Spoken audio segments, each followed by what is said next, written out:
The French United Nations bases in Sarajevo are tense and on high alert. The battalion the UN says was attacked by Serb tanks had only been in the city for a few days. It is located virtually on the front line separating the Serb and Bosnian government forces. And today, the new commander of UN forces, so conciliatory on his arrival a fortnight ago, said he had had enough. What happened yesterday is totally unacceptable.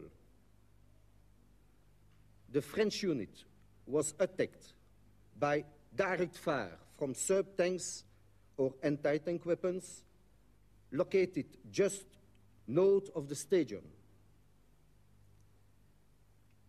I want you to know that is the last time that we restrain ourselves from exercising our right to self-defense. Several military vehicles were hit during yesterday's assault.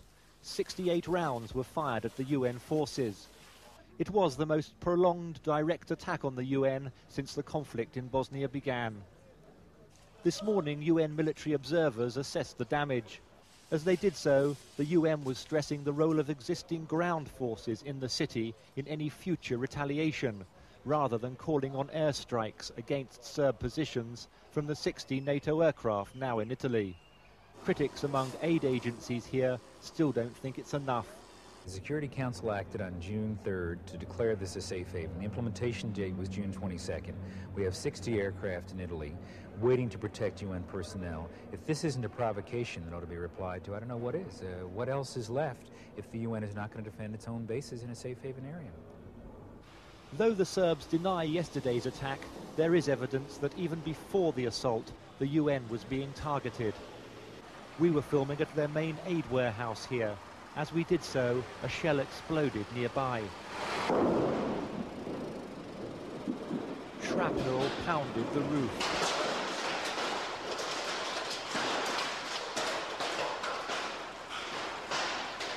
This led to a formal protest by the UN to the Serbs, who did not deny it was their shell.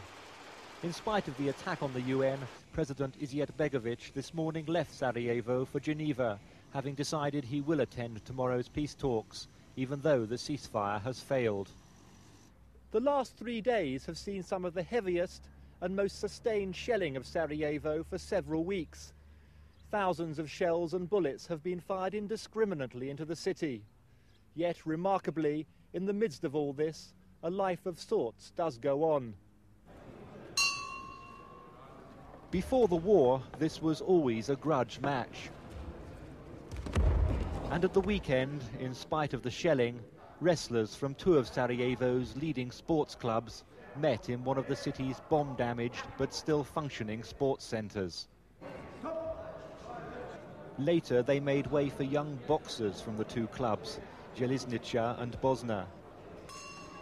Boxing, wrestling and other contact sports were always popular before the siege, and these were the city's top clubs.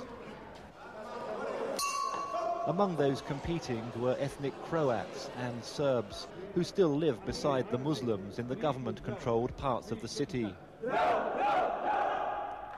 Game over, and both sides were given prizes. No medals, though. Instead, something far more valuable to them. A bag of humanitarian aid, sugar, flour and beans for each of the competitors. Love me tender, love me true, all my dreams fulfilled. In a nearby hall, the Bosnian children's choir were practicing. Before the siege, they spent much of their time touring Europe and other parts of the former Yugoslavia. Now, of course, there is no opportunity to tour, but still an enthusiasm to practice.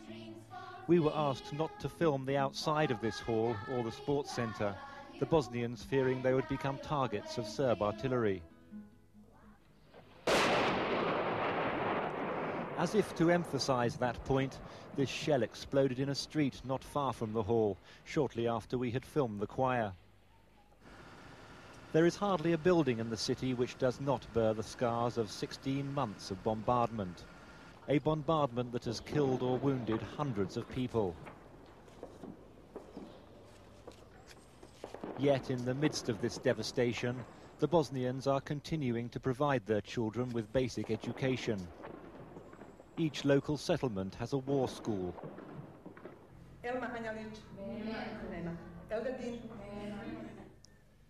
The children and their teacher live in the same or neighbouring apartment blocks, and the small classrooms are in the safest parts of the blocks, in the basement or on the ground floor with a minimum number of windows. The idea is that the children do not have to dodge snipers by travelling long distances to school. The school is very important because the children were without any responsibilities for the last year. They were just listening to the shelling and listening to the news on the TV and radio. When the school started, the children's mood completely changed. They have very good friendships and they tell me, we feel great going to school. But it isn't important how much they learn, although they learn a lot. It's important children continue to have friendships and they keep up their spirits. These 14-year-olds are studying maths. They come to school 6 days a week. Among them is Mirza Shirankaba, who lives with his parents and elder brother Yasmin in a neighbouring apartment block. Inside his apartment, Mirza reckons he does more homework now than ever before. There's not much else to do. Since the Serbs cut the power 2 months ago, he's lost his favourite pastime, watching videos or playing computer games. Mirza's father, who was a power engineer before the war, is cultivating a small vegetable patch to supplement the family's meagre aid ration. There has been no fresh aid here for 3 weeks.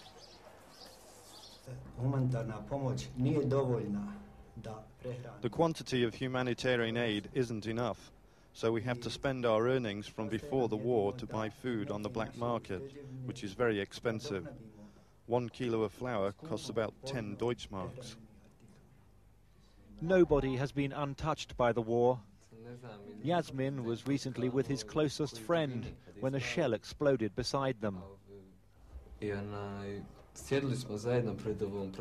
We were sitting in the front of the shop in the neighbourhood. The mortar fell and injured him in the leg. The shrapnel weighed about 1 kilogram. They say it was a miracle that they saved his life. In spite of the increasing hardships, the family still does not want to see their government compromise with the Serbs. I'm no politician, but I think that President Izetbegovic should keep to his principles and not divide Bosnia-Herzegovina. The country should remain united because of all the nationalities who live here. Both boys are keen skiers. They have their own new equipment, and before the siege would take advantage of a long skiing season in the local mountains. Their favourite slopes were on Mount Igman, which is now the centre of the fiercest fighting in the area. The family presents a remarkable picture of dignity against the most appalling odds.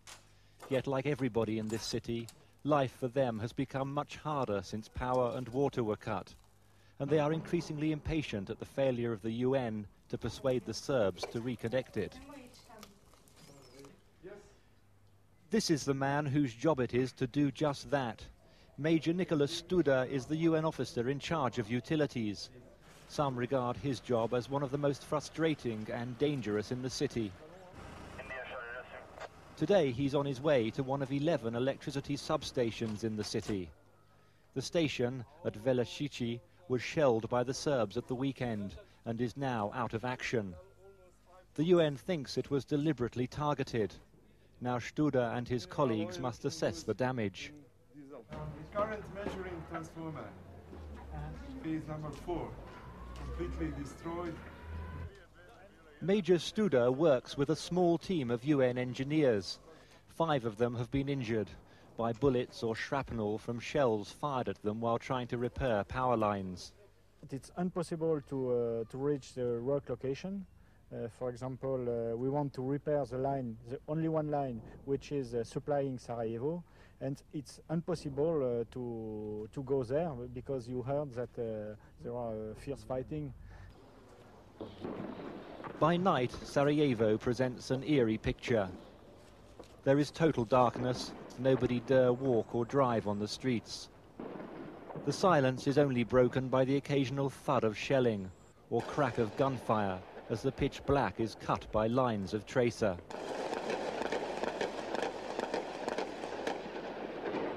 Ian Williams, Channel 4 News, Sarajevo.